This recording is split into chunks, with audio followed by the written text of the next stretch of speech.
আসসালামু আলাইকুম আপুরা, কেমন আছো সবাই? আজকে হাতার মধ্যে জোড়া দিতে হবে। তো এই যে জামাটা দেখতে পাচ্ছ, এই জামাটার হাতা কাটিং করব। কামিজটা তোমরা হয়তো রিলস আকারে দেখে থাকবে। তো এটা কাটতে গিয়ে আপুকে কত কিছু যে করতে হয় একটু দেখা, আসলে সব কিছু না বলে বোঝানো যায় না।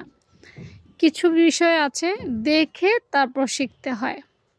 তা আমি প্রথমেই লম্বার মাপ অর্থাৎ হাতাটা কতটুকু লম্বা নিব সেই লম্বাটা কেটে টুকরো করে নিলাম, কারণ এটা প্রিন্টের কারণে কাপড়টা ঘুরাতে হবে। এই যে দেখতে পাচ্ছ প্রিন্টটা উপরের দিকে দিব, এই পাশ আসবে না। এখন এটাতে আপুকে কি করতে হবে, জোড়া দিতে হবে। দেখে দেখেও কিন্তু অনেক কিছু শেখা যায়। হ্যাঁ, আপু কি করছে একটু দেখো।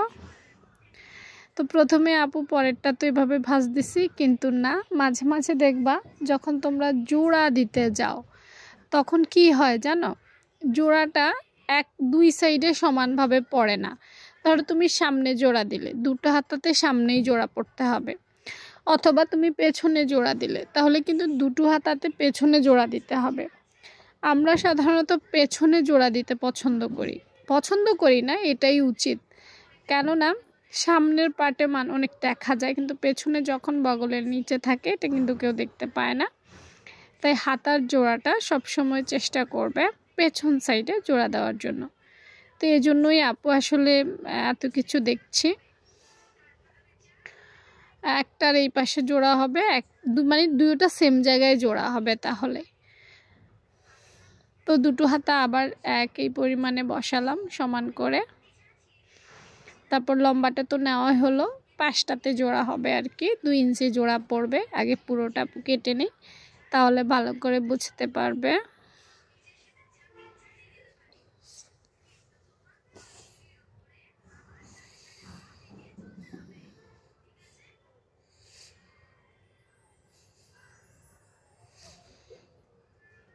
মোটামুটি জোড়া হয়ে গেছে, এখন ডাউন শেপ যেটা সেটা দিব। আর আপু আরেকটা কথা বলে রাখি, হাতার ফাইনাল শেপটা কিন্তু আমি একদম পরে দেই, এটা তোমরা অনেকেই জানো। এখন আমি জাস্ট আইডিয়া করে নিয়ে নিব, পরে ফাইনাল শেপটা জামাটা সেলাই করার পর মাপ দিয়ে অ্যাকুরেটভাবে নেব।